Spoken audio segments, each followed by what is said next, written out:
Welcome to the Top Rank Marketing News Roundup. I'm Tiffani Allen. And as luck would have it, I'm Joshua Knight. But are you just joshing? I am only joshing. Are you Tiffaning at all? I don't know what that means, Josh. I'm Tiffaning a little, just thinking about it. Oh, no. Wow. Sorry, I'm losing my mind a little bit because, as you know, I'm growing old. Yes. And older every day, which I suppose is preferable to the alternative, but it also means that now I get to use Snapchat. Ah. It's true. Snapchat is growing its user base. They're looking at 70.4 million people coming in this year, but their fastest growing demographic, 45 to 54-year-olds. All right. People even older than I am are getting onto the Instagram. I still don't quite get it, but maybe it's in 5 years I will. Maybe I'm just in that awkward in-between demographic moment. So the weird thing, though, is people who are 24 and younger are moving back to Instagram. So Instagram Stories has actually done what they were planning to do, where they're starting to take an actual bite out of the snapping chats. Oh. So that's a thing. Instagram, if you're 24 and younger, if you just got back from the buffet at the Sizzler, Snapchat's for you. What we're seeing, apparently, is that Instagram is focused on growing their user base. So they're trying to get in as many people as possible, while Snapchat is more focusing on engaging the niche audience that they already have. So interesting strategy for a company doing an IPO. We'll see how that plays out. Yeah. Well, speaking of Instagram, I learned a whole bunch of stuff about Instagram today. Do you want to know how? Oh, yes. A new infographic highlighted 139 facts about Instagram. So there's a lot of information up here, gonna come out here, in your direction, Would just you so call you're that aware. an Instagraphic or an infogram? I think neither. I want to Right. go with neither on that. Yep, that's Okay. a solid no. So did you know that 55% of all 18 to 29-year-olds in the U.S. are using Instagram? That's a whole lot. That is a lot of people. I'm not one of those people. Josh might be one of those people. Either I'm way. half of one of those people, I guess. I have an Instagram stream. You're welcome to see it if you like pictures of my children through the Prisma filters. There you go. That's what I got. I started an Instagram called The Instagram at one point in time and took a picture of, like seashell decorative soaps and macrame and things like that, but it just, for some reason, didn't take off. No idea why. Did you know also that Selena Gomez is the most followed celebrity on Instagram? And if she were a country and her followers were a population, she would be the 12th most populous country in the world. Oh my gosh. Isn't that crazy? That's a lot of people, right? That's a huge amount of reach. I want to live in the People's Republic of Selena Gomez. I wonder what kind of health care they provide to their citizens. I'm not really sure, Josh. Just don't really know. Instagram also brought in $1.53 billion in ad revenue in 2016, which is incredible. It's about 8.4% of Facebook's overall ad revenue, which is really great to see. So they're making a lot of money for someone who just enabled paid ads not too long ago. And we'll kind of see how that goes. But, if you're going to be Selena Gomez, be on Instagram is the moral of the story here. She must be 24 and younger. That's what I'm thinking. I would make like a super timely pop culture joke about Selena Gomez if I knew anything about her. I think she was on Disney.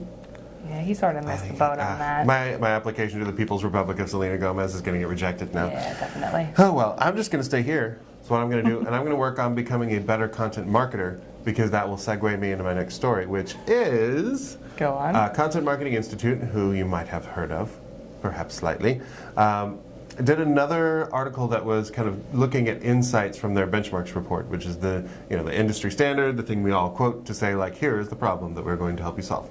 So they looked at some insights that can drive your content marketing. They had 5. I chose the 4 best ones, I feel. The first one, they were looking at what drives success. So the top responses when they asked people, what do you feel drives your content marketing success, is increased efficiency and quality of content was number 1, and strategy development was number 2. So if you're looking to boost your content, I think you start with strategy development. I think that leads to increased efficiency and quality of content. So that seems like the place to go. Second, they found that success takes time. Most of the people who were stagnated or said that the quality of their content marketing decreased said that not enough time was devoted to content marketing. So it's a marathon, it's not a sprint.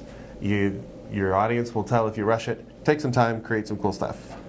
third, you need upper management support. You got to get the buy-in, got to make the case, got to prove the ROI, so that management will give you that time to produce results. So that kind of feeds into, you start with a strategy, you get your upper management buy-in, you make sure you have the time for results.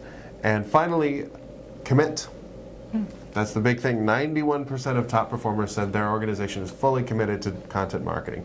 So if you're jumping into content marketing, do a backflip and a cannonball. Don't, just put a toe in the water and go like you do in a cold pool. I'm the only one who does that. Is that what you do? You put the toe in and you go, and then some jerk goes and cannonballs and splashes you. I'm the jerk. Yeah, be the jerk, not the me.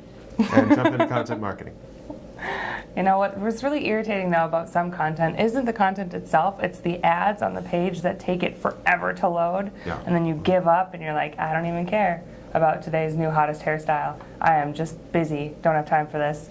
Well, a new study actually found that 40% of online ads are overweight and slow down the sites that they're actually on, which they are placed, and that's according to this recent report that I saw.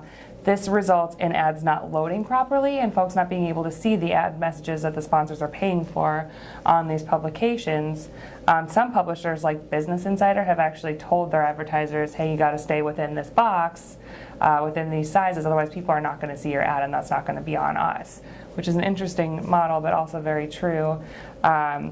Programmatic ads are actually really contributing to this because, they're sending out about 60 calls per ads to the ad network. The IAB sets that guideline at about 15, so they're taking up about 4 times as many calls to the network as they should, which results in slower loading times. Even though they're kind of trying to bid for the best price, it might actually be counterproductive to do that. You might be getting a better price, but people might not actually be seeing the ad. Something to keep in mind. I mean, as concerned as I am that we as an industry are setting unrealistic body image standards for ads, It's true. I do feel like some of the ads out there could afford to maybe drop a little weight. Eat a vegetable. Yeah, I mean, it's going to end up affecting your ranking, right? If ads are loading slow, content's not coming in, people are bouncing, Google's going to say, people don't want to see your content, and then that's kind of a self-fulfilling prophecy. It's like hot or not all over again. Yeah, wow, that's a deep pull. My goodness. Anyway, that's what we got for today. Yes. You can find us on Friendster and MySpace and Orkut. If we're throwing back, let's throw it all the way back. More realistically, you can Right. find us on Twitter at TopRank or at Tiffani_Allen. By the way, underscore is a lovely middle name. Is that a family name? It's not actually, no, I made it myself. That's beautiful. It's like your performance name. I like it. Anyway, mine is Nightrights, which is completely made up. It's NITEWRITES. You can also follow the TopRank blog at toprankblog.com. Otherwise, we'll be back next week. Thanks for tuning in. Bye.